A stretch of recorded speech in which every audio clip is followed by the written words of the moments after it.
Good morning, good afternoon, good evening to everyone joining us from different parts of the world, and welcome to this event, which is here to celebrate the 10-year anniversary of CityFood.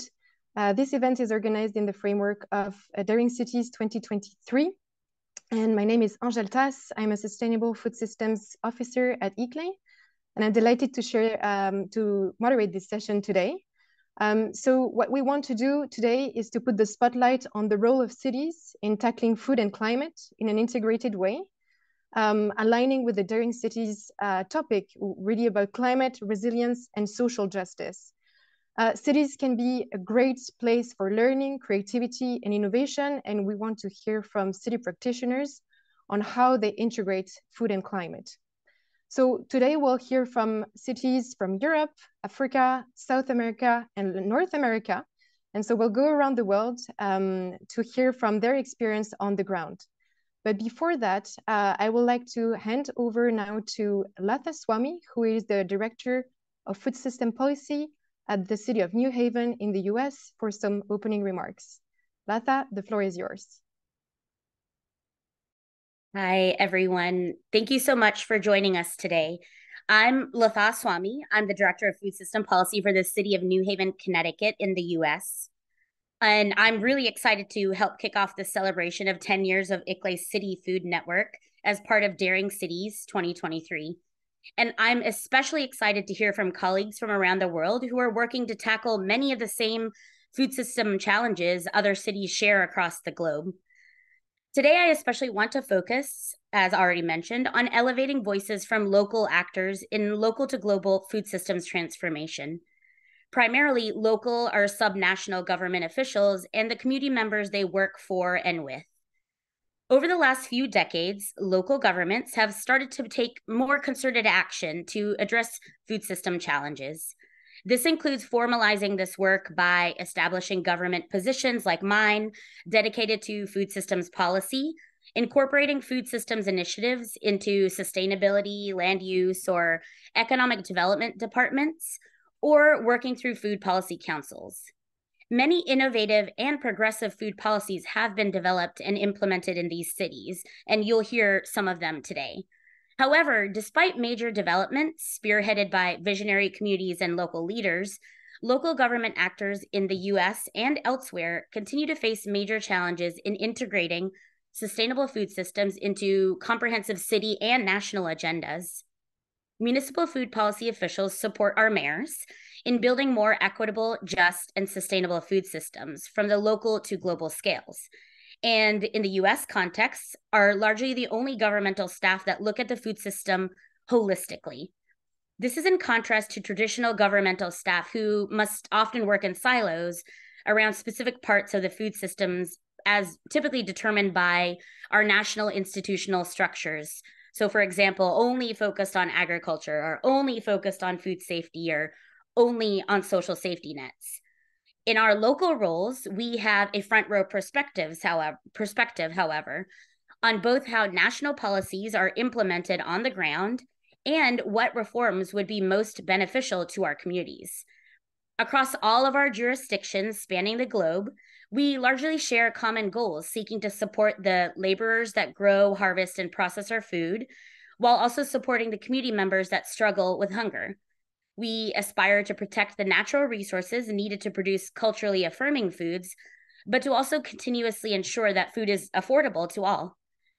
These food systems contradictions are complex and nuanced and require a perspective not just from one part of the system, but from multiple angles, actors, and allies at once. For this reason, municipal food policy officials have a unique outlook on how the lack of a cohesive, integrated food system strategy can significantly impact the growth and development of national food systems and its impact on both the local level and global stage.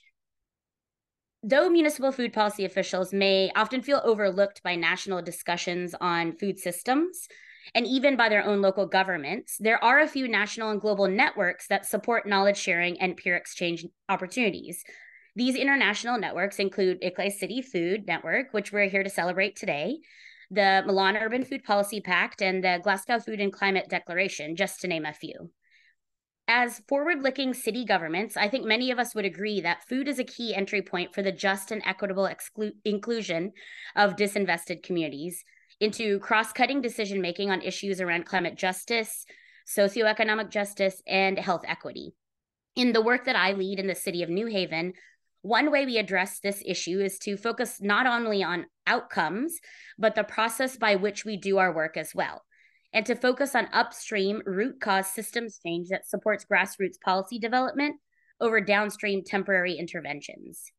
Many of us also might agree that one of the biggest challenges to achieving aligned, integrated food policies at multiple levels of government is the current consolidated power structures. Many of us work to ensure that we challenge the status quo and hold gatekeepers accountable communities, and this includes us as government officials.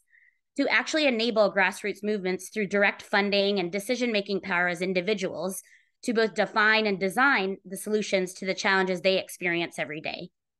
For decades, farmers, fishers, and food workers have been demanding a food system transformation rooted in food sovereignty and agroecology. This vision is based on redesigning, rediversifying, and relocalizing farming and food systems.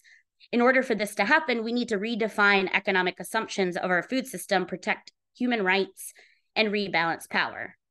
Local governments have a unique and valuable knowledge on how to better move and challenge their governments from within, as the most fundamental nodes of policy change in most regions across the world. In my experience, I've seen that tying subnational actors to international commitments accelerates local and regional government action.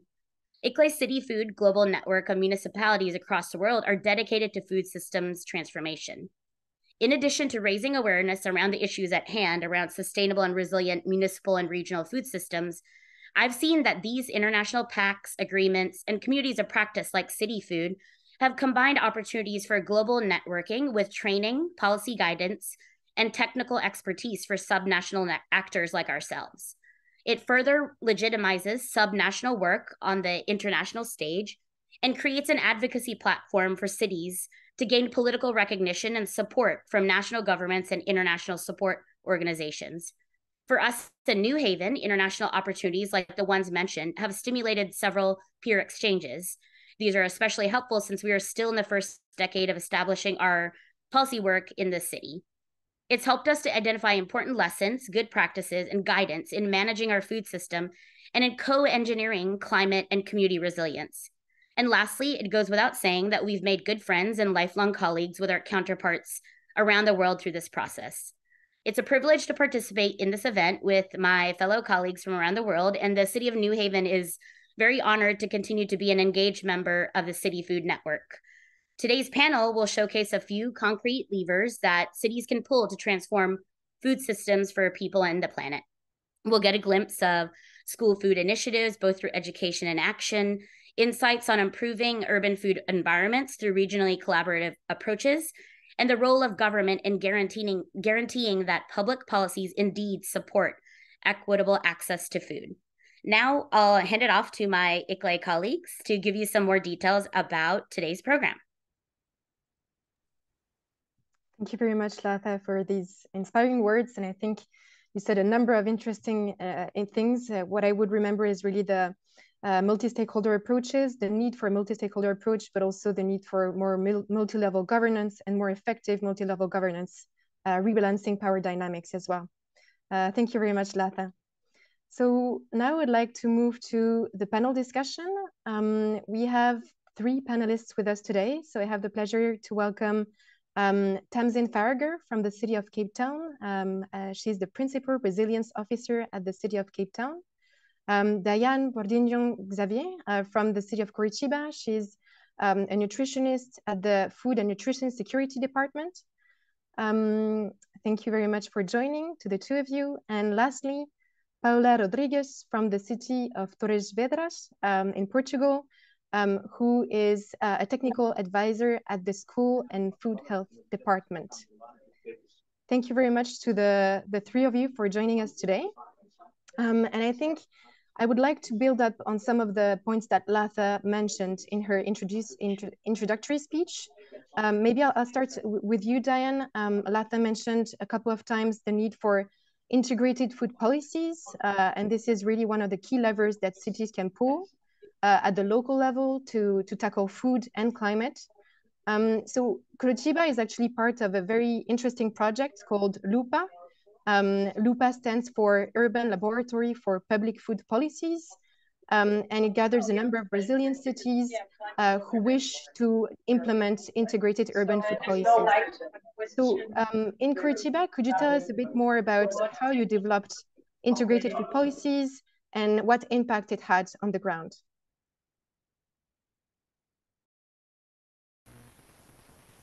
Hi, everyone. It's a pleasure to be here. Yes, Angela, we believe that the integrating public food policies is essential to achieve the maximum range of service that this agenda requires. In Curitiba, we have an organization scenario composed of several factors that contribute to the construction of an integrated urban food agenda. The municipality has more than 30 years of experience in developing food supply policies, with consolidated initiatives such as Warehouse Family, a program created in 1989 aimed at low-income population and currently serves more than 360,000 families. And the Urban Agriculture Program that guarantees healthy and sustainable food for more than 14,000 people.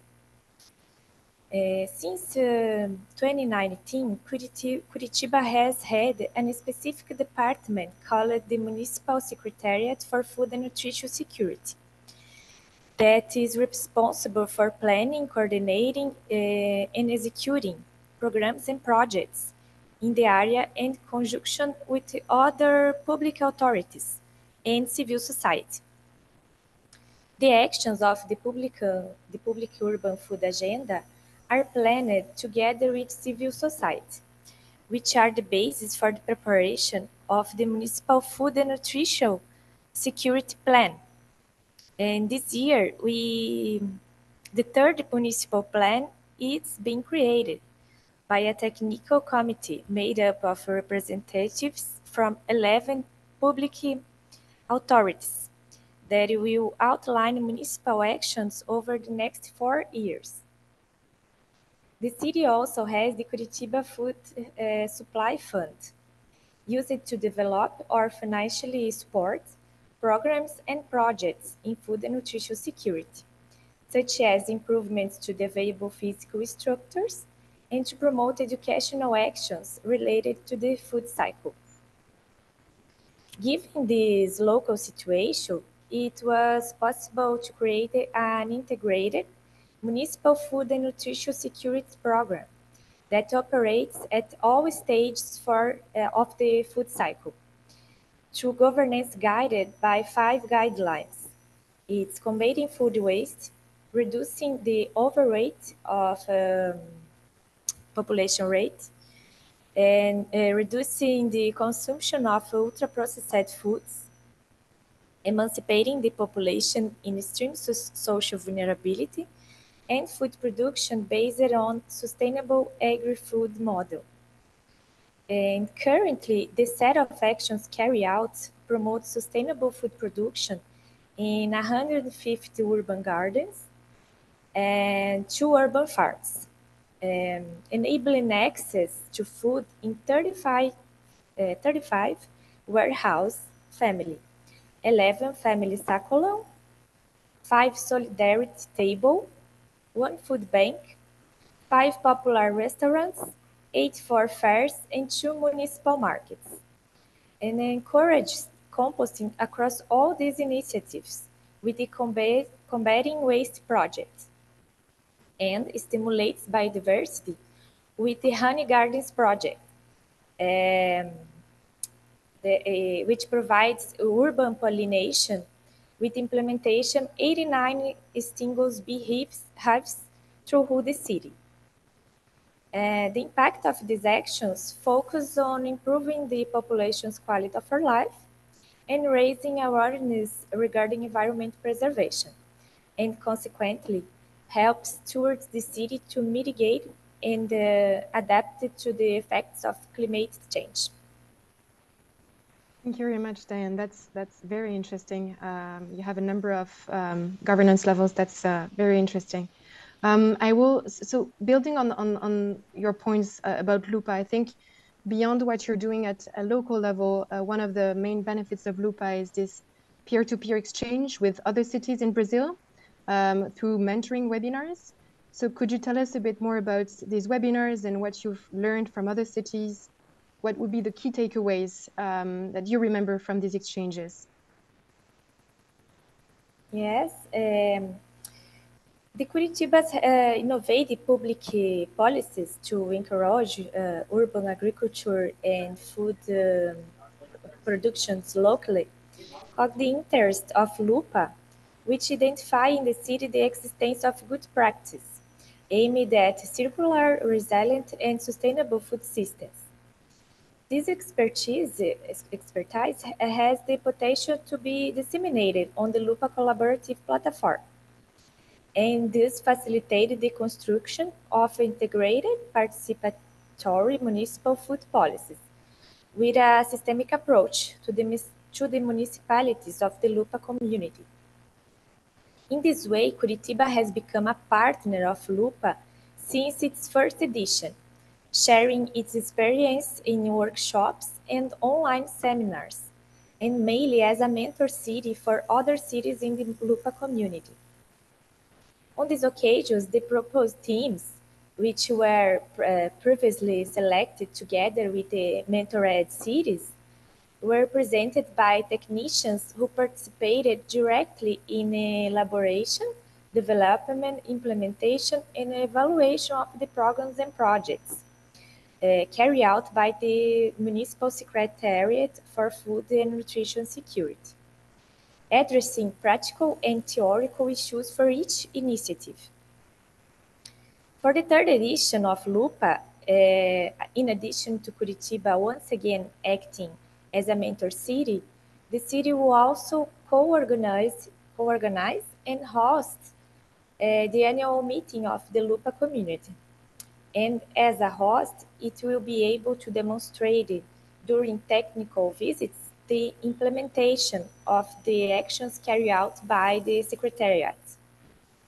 This dynamic will stimulate and direct qualified technical exchange on the topic of sustainable food system with representatives from different cities across Brazil. Given these possibilities made possible by the partnerships with Lupa, it can be considered that this food lab has become an important integrative and collaborative tool. The professional improvement of the team involved in mentoring can be observed when it's necessary to acquire theoretical and practical information from the actions developed and to share those with the other technicians in the area, culminating in a mutual and continuous learning. Constant interaction with the other technicians in the area also provides greater visibility for the local initiatives and the possibility of participating in national and international projects and awards. Finally, this change knowledges contributed to evolution of the local sustainable food public policies agendas, all seeking to the achieving results aligned with the sustainable development objectives.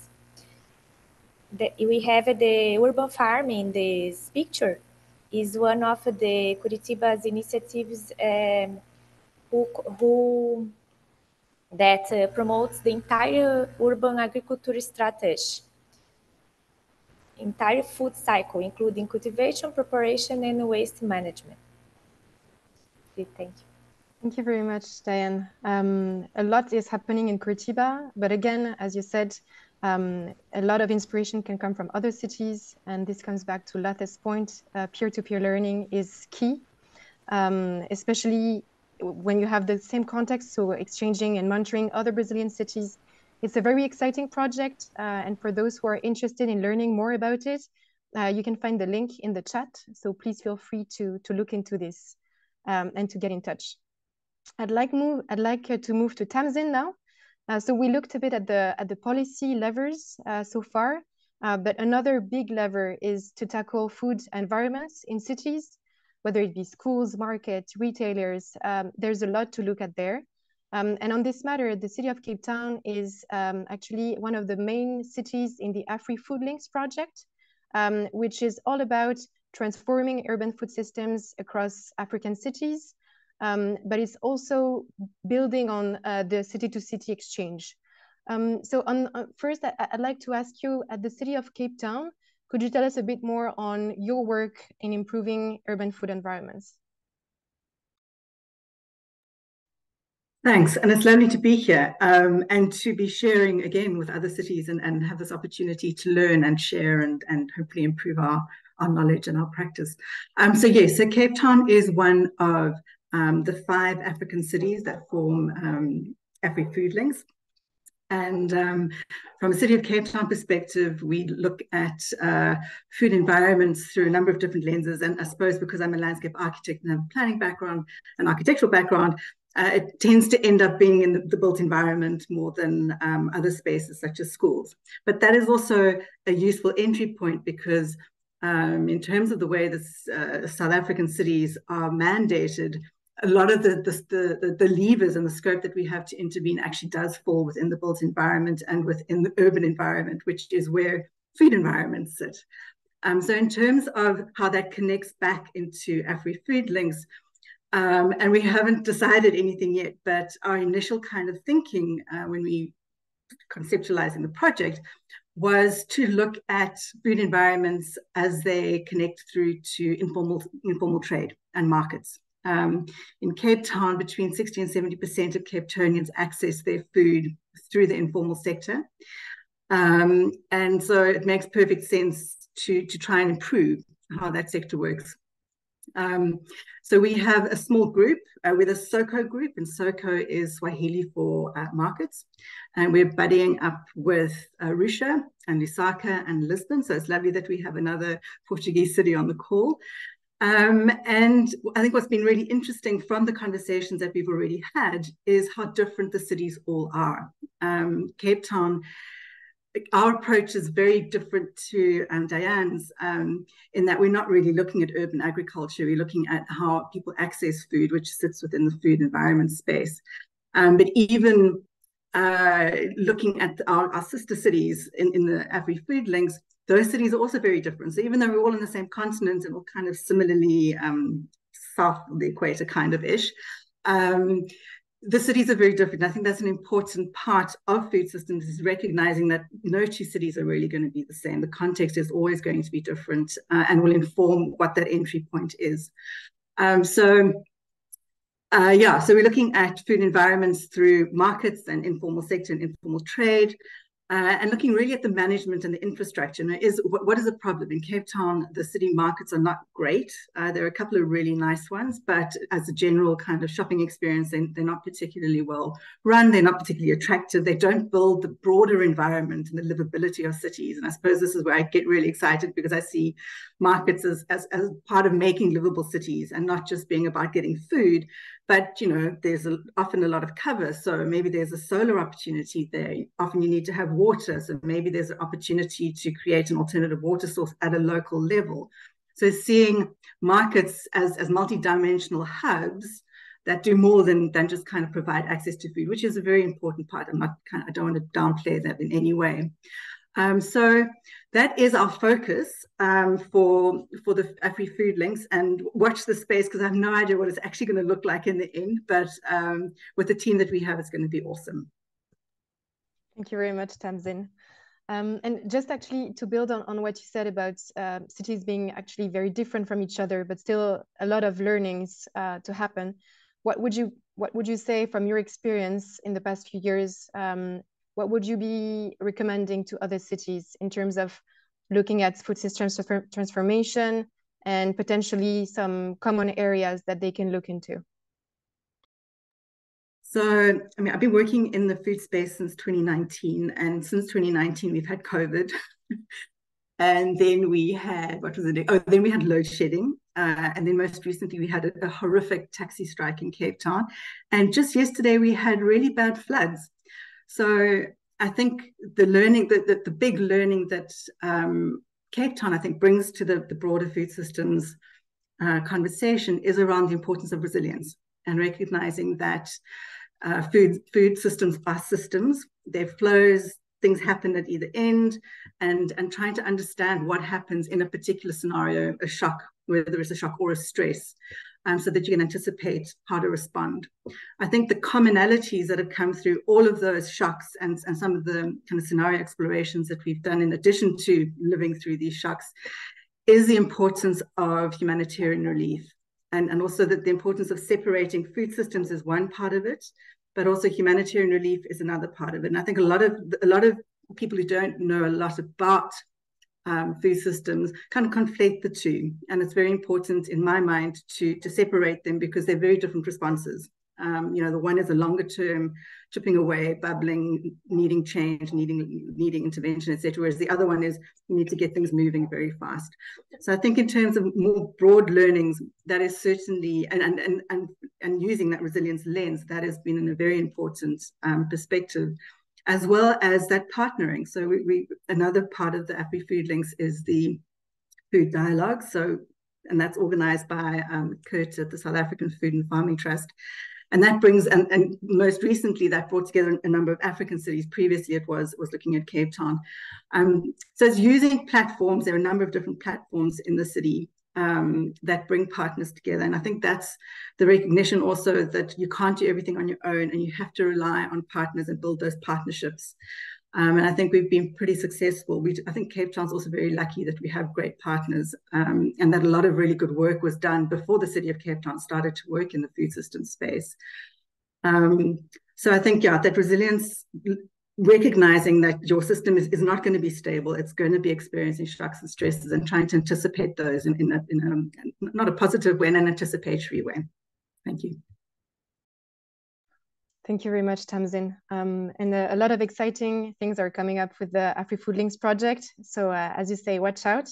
You can find more information in the link in the chat. And so the main cities part of the project, the implementing ones are Cape Town, Mbale in Uganda, Kisumu in Kenya, Tunis in Tunisia, and Ouagadougou in Burkina Faso. So quite a number of cities with very different challenges, but that wish to learn from each other.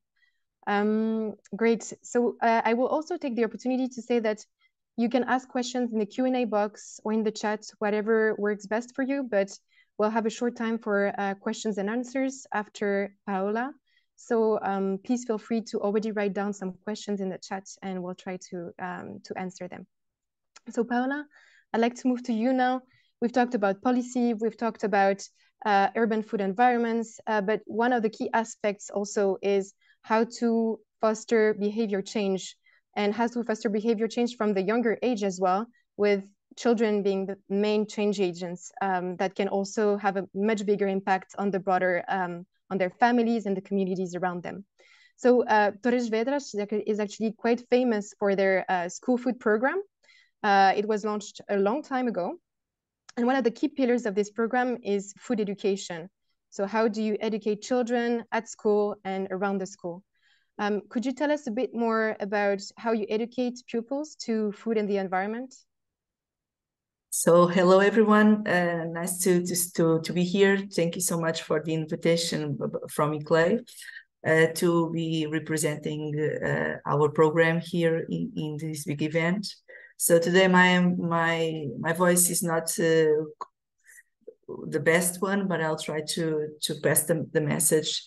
So as Angel was speaking, so Torres Vedras has a specific program related with food policy and food education, namely on providing the food to the public canteens of the schools of the municipality. And one of these educating programs, because we had a lot of them, one of them is basically to teach the children about the food production. So here we have several activities. This is just two of a lot of pictures that we have. So these pictures here represents one of the local farmers visits that we organize every year. And some of these farms are our suppliers for the canteens, for the municipal canteens. So we have 5 municipal canteens, which are the responsibles to cook and provide daily the meals for the schools.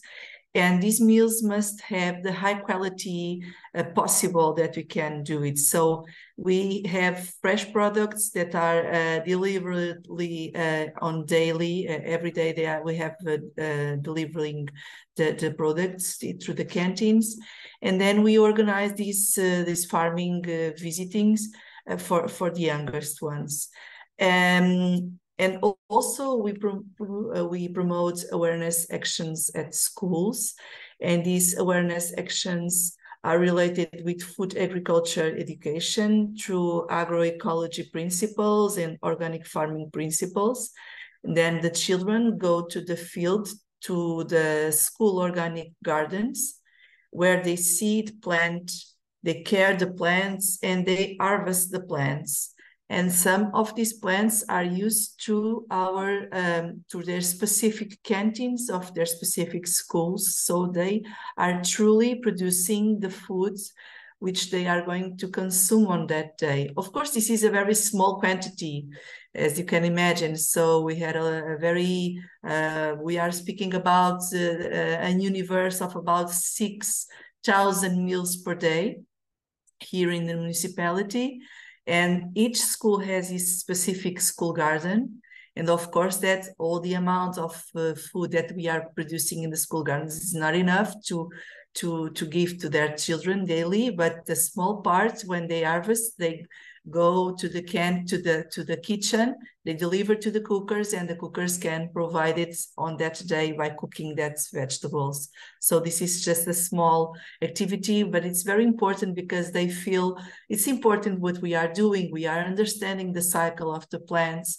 We are understanding why do we planting and why do we are eating now the tomatoes in the summertime, for example, and it's not possible for us to cultivate in the school the tomatoes in the wintertime because the seasonality doesn't allow it that. And sometimes I ask in the class, so why is it, do you have also in the supermarkets the tomatoes all year? So kind of these questions so they can understand that at the moment we are speaking about the worldwide scenarios, so we can import the food through other countries, but that specifically has a very high environmental footprint. So this kind of things that we are teaching at the school. So seasonality, why is important to eat some kind of food on that specific time. So for example, in winter time, we consume more oranges because oranges has a high quantity of vitamin C, and vitamin C is very important because in terms of health, it helps us to fortify our immune system for all that kind of seasonalness that we have on that winter time. So this kind of principles also to teaching the children that in the gardening we have several technicals that we can input to help the plants to grow, and some animals that are helping the cultures to grow. So for example, the worm houses, the bees are important. The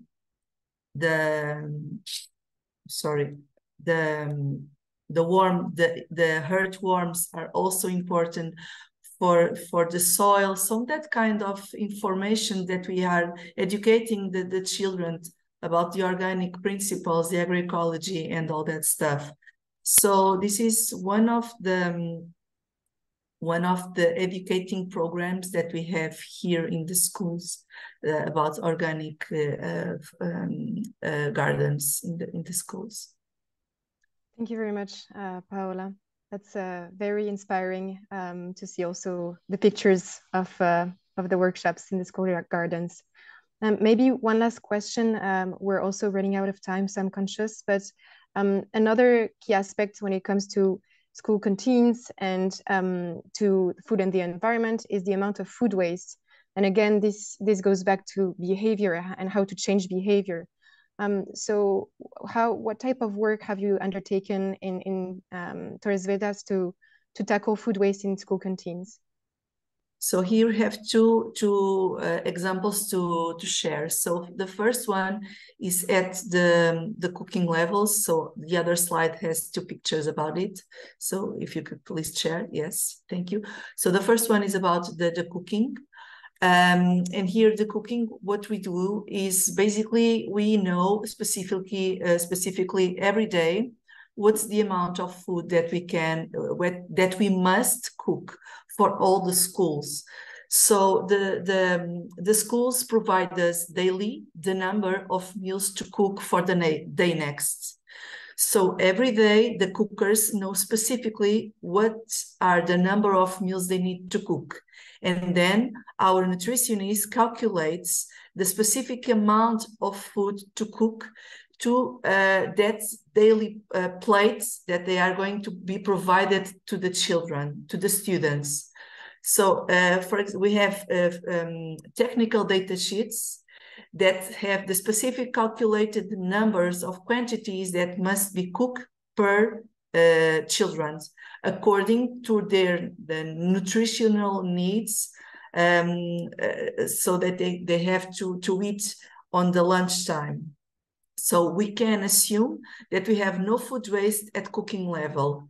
The other one is the second photo here, which is basically we have implemented the food separation after the meal time. So the children, they are the responsible ones to separate what they do not eat on that specific time. So we have here separated into 4 baskets. So the first one is for the soup. The second one is for the protein. The third one is for the vegetables, the rice, the pasta, and all that, the food that accompanies the protein. And the other ones is for the fruits and for the bread. So basically, this project was integrated through our participation to the Urbact Food program, which was called the Bio Canteens.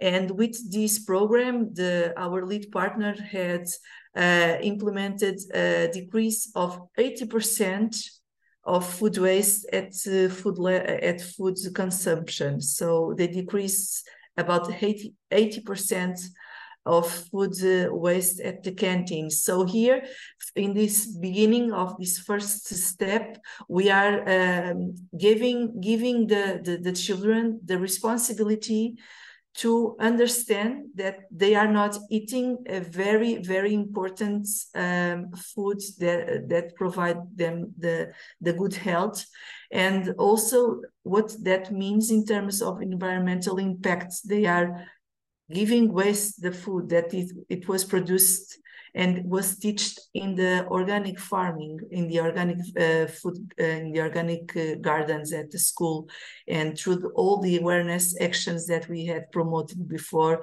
and all the visitors visiting to the farms. So we can close the cycle here in terms of education, first with the organic gardens, and then with this project of separating the food waste after the meal in the schools. Thank you very much, Paola. I think it closes very well the panel, and education is also one of the key aspects we are working on. I wanted to take the opportunity to say that Torres Vedras is also a replication city in the School Food for Change project, which aims to tackle school meals all around Europe in 12 different EU countries, and where we work together with more than 16 partner cities and more than 20 replication cities. So a lot is happening in this space as well. So now moving to the questions and answers, I see actually that some questions were already answered in the Q&A box, but I see a question from Mariel Dubling to Paola. Did you already introduce plant-based meals in schools? And if yes, how did the children react? Almost. So yes, we have started to do it at the city level school canteens, because our program is a little bit complex to explain in a very short time. But basically, we started already to do it, and the exception was not the easiest one at the first time. So we have started about 3 years ago. The exception of the children is easier comparing with the exception of the parents. So for the parents, the plant-based menus are not enough for good health, nutrition at the school meals. So this is one of the big gaps that we still have in terms of communication with the parents. But 3 years after, I can tell you that the exception for both children and parents is improving. And what we really wanted to do in a medium time, maybe, it's to provide at least once a week, and not only plant-based, because here the plant-based, we are plant-based, but we also put some kind of milk or cheese in the meal, some animal sub-products, to not be an integral vegetarian plate because of the parents. So our idea is to maintain this plant-based with the dairy and animal sub-products, and also a vegetarian once a week when we find the opportunity to do it, because it's a very specific issue that we have to go with some calm and try to be communicating with the parents for this exception. Great. Thank you very much, Paola. I see that, so Tamsin, you already answered the question targeted at you in the Q&A, but there was a question for you, Diane, about the work in Curitiba, and I think Petra Meyer is asking about the ecological water systems. Do you involve them already in Curitiba? If you could just answer briefly. I know you also could follow up by email, but it might interest the other participants. Excuse me, could you repeat, please? So the question in the chat was about the ecological water systems as well. Do you work on, do you also address water as part of your food work? The water part is something about another department in Curitiba organization. So we have the Municipal Secretariat of Environmental that this issue is about their job. So they have a program of resilient supply water in the city, and some regeneration project to protect the places in the water it's captured. So I'm not the really indicated person to answer this question. So I asked him the mail to give more information for this. Okay, thank you very much, Diane. I actually see a follow-up question from Petra. Maybe it's best if you continue exchanging by email. As you said, Diane, maybe you can connect to the right person internally at Curitiba when it comes to water management. I just see one last question, but very briefly. Then the person is asking, I wonder if any of you encounter a lack of suitable farming spaces in areas where impoverished communities live, and if so, how have you tackled this? maybe, I don't know if Tamzin, you'd like to take this one, or... I was hoping you wouldn't maybe ask I'm me to putting take you on that one, but let me the give it a spot. go. If anyone else, I'm happy to, if anyone wants to jump in as well. Yeah, so I mean, in impoverished areas, people are typically living in, in tight spaces. There's not a lot of space for growing home gardens. What has happened in a number of instances, which is great, is that, for example, schoolyards that are unused are leased to an urban garden bunch, a community garden, or in some cases the school actually does the gardening themselves. There are a couple of churches that also have made their land available. It's really tricky in South Africa where land is at a premium, particularly in Cape Town, for government to make property available for farming. And this is where we get a bit tricky, because is it a garden, a home garden? Is it urban agriculture, commercial? But there is a very large urban agricultural commercial part of the city called the Philippi Horticultural Area, and that's very much still operational. It keeps shrinking because of this demand for development on land. So it's difficult. Yeah, Cape Town, we have poor soil, we have a high water table, we have wind, we have not a lot of space in impoverished areas. It's not like some of the other African cities where, the impoverished areas, people still have gardens or space where you could potentially grow food. Cape Town's very different from that perspective. So what are we doing from our side? We don't really promote urban gardens just because it is so difficult. And also, the other thing is, the moment somebody gets a job where they get a regular income, they stop gardening. And that's the way that poor people, impoverished people's lives work. So, we really do try to promote affordable food that is accessible, so people aren't having to travel all over the place. That is also healthy and has all the right, nutritious values and all of that stuff. So we don't do a heck of a lot, I'm sorry to say, but it is something that we would like to do more of, and in terms of identifying property that the city knows it doesn't need for providing schools and clinics, etc. That could be used for urban agriculture, and then to find a way of releasing it for that purpose. But it's very tricky, particularly in an environment where land is at such a premium. Yeah, thanks. Thank you very much, Tamzin. I see that there's another question, but unfortunately we're a bit running out of time. So I would suggest, if any of the panelists wants to answer in the chat, feel free to do so. Otherwise, I'd like to move now to the closing remarks. And for that, I'd like to welcome Peter De Franceschi, who is coordinating the CityFood program at ICLEI, together with Jess Halliday from RUF. So Peter, the floor is yours. Thank you, Angèle. Can you hear me all? Yes, we can hear you. Thank you. Bon dia, bonjour. It's really great to see so many people from all over the world. It's indeed 10 years that CityFood is around, making it one of the oldest sustainable urban food programs in the world. And the German writer Goethe used to say, to grow a child needs wings and roots. Let's start with the roots.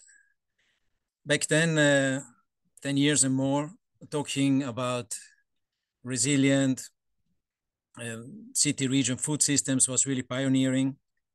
And in that sense, I'm very happy and also proud that the co-founder from back then, RUF, we have someone here, Jess Halliday, to share a few memories also about one of the pioneers, the one most outstanding ones. Jess, the floor is yours. And I pass on to the next slide.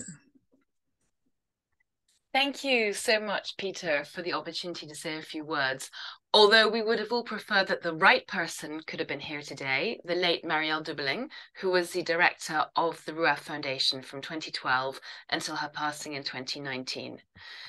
Mariel was a driving force behind the CityFood Network, which was originally co-convened by ICLEI and RUF. and the existence of CityFood is part of her legacy. Together with Monica Zimmerman, the then Deputy Secretary General of ICLEI, Mariel was convinced that cities needed to exchange their experiences, their ideas, their achievements, and lessons learned from their forays into working with food systems in a mutually beneficial way. Thus, when CityFood was formed in 2013, it was, I believe, the first urban food systems network, predating the Milan Urban Food Policy Pact by 2 years. It all kicked off at ICLEI's Resilient Cities Conference in June 2013, where 20 city leaders signed the Bonn Declaration of Mayors. We call for the development and implementation of holistic, ecosystem-based approaches to city-region food systems that ensure food security, contribute to urban poverty eradication, protect and enhance local-level biodiversity, and that are integrated in development plans that strengthen urban resilience and adaptation. And you can see on this slide, the second image here contains this Bonn Declaration. If you want to just go back to the previous slide, Peter, briefly, we can see some moments from CityFood meetings at subsequent annual gatherings in 2014, 2015, 2016, 2017. And then going back to the slide you were just on, some of the publications produced in those years. Before 2020, when the number of webinars on urban food systems change mushroomed as we all stayed home in the pandemic, even before that, the CityFood Network also ran a program of technical webinars, trainings, and knowledge exchange sessions. So again, quite pioneering. Anyway, this recognition of the need to build resilience in urban food systems was really curve leading before many others had grasped the need to include food in resilience plans and resilience in food planning, conversely. RUAF and ICLEI were loudly advocating the need for CityFood members to shore up resilience against climate shocks and stresses. Mariel initiated projects with UNDP and CSKN in the UK to test out the use of urban agriculture as a tool for urban climate change management and to develop guidelines and indicators. And this work and the shared learnings from CityFood became a cornerstone of projects a decade on, including the Resilient City Region Food Systems Programme, co-led by FVO and RUAF, and responses to food systems failure during the COVID-19 pandemic. Mariel would have been absolutely thrilled to be celebrating 20 years of the network that she was instrumental in founding. She would have listened to today's conversations and looked back with pride at how much has been achieved in the urban food systems world in one short decade. But those of us who knew Mariel know that she would not have basked in retrospect for long. She would have been identifying emerging issues that need to be urgently addressed. She would have been sparking ideas to take our work to the next level and making them happen. She would have been actively convening, supporting, and championing cities and colleagues in their endeavours. CityFood is now an ICLEI programme with RUAF happy to provide strategic advice. So together, let's go into the next decade with Mariel's conviction that cities and the many diverse, creative stakeholders in their food systems can and will continue to come together to play a fundamental role in addressing global challenges in decades to come. Thank you, Jess. Indeed, CityFood has been already quite a journey from 2013 onwards. I don't want to get in detail, also thinking about the time, but it has been collaborations with FAO, with strategic partners, particularly with cities. And it was always very important for CityFood to have place-based tangible results in the city and on the urban food systems, and not just one side session and another side session, but really see and supporting cities on the ground. And what stands out in terms of CityFood from others is also that it's not just about the very big cities, but we also have small giants. And from ICLEI's perspective, we can rely on 25 offices around the world who speak the language of that city. And then again, We have loads of experts making the link to the food and the biodiversity and nature, food and the social issues, food and climate, and so on. Coming to the spices, the vision we have for CityFood, we call it the triple H approach. So the first H stands for healthy people. This is in essence about accessibility and affordability of good food, of healthy food, making it the easy choice in a city, but also behavioral change. The second H stands for healthy landscape, which is about the city region food system, but it's also about this nexus between food and climate, food and energy, food and mobility, cities and the urban space around it. And finally, the healthy climate, which is about linking food and climate and not just have it on the table, but also in negotiations, for instance, at the COP, where we push for it, linking it to the national commitments of climate, and recognizing the efforts at the urban level in terms of planet-friendly food and climate-friendly food. Here you see it on the website, how it looks. And over the past years, we've tried really to push also on opportunities, like for instance, currently in the European Union through the Farm and Fork strategy, the first time the EU has a sustainable food policy. So we developed a manifesto with 30 other NGOs on what could be minimum standards concretely in the food procurement. And you see here below the mayor of Dos Vedras, Laura Rodriguez, who made a stunning performance in the Committee of the Region, saying, yes, that's what we want. We want minimum standards, minimum mandatory standards. And we also push, you see it on the right, on a petition, which is now 35,000 signatures, where we say, okay, why not every child in every school having a proper meal and food education? That would be such a game changer. So why not do that as a minimum standard? And I'm already at the final slide. We struggled a bit. So what should it be? Should it be a bottle of champagne? Should it be, it's 10 years, it should be a drink. And surely from you all over the world, somewhere is the right time for having one. But what I have to say, I've been working 20 years on urban sustainability, and I feel when it comes to food, people have this passion almost more than sometimes another, maybe because food is linked to family, to community, it's to life itself. And for us, this picture of one of our projects called Afri Food Links from ICLEI, led by ICLEI Africa, expresses this joy also to food, to engage in this. So alone we will walk fast, but if we work together, we will go fast and walk far, I want to say. So please work with us, join us, fund us. Let's work together on transforming urban and city region food systems. And with that, I pass on to you, Angèle. Thank you. Thank you very much, Peter. As it's written in the last slide, feel free to reach out to CityFood, to the email address if you have any questions, want to partner. We'd love to hear from you. And to close this session, I'd like just to mention that there will be another Daring Cities event this Thursday for those who are interested on funding nature-based solutions in cities, land-based finance to get the job done. Which will explore the potential of land-based financing to overcome constraints and challenges. So if you're interested, you can subscribe for the webinar on Thursday.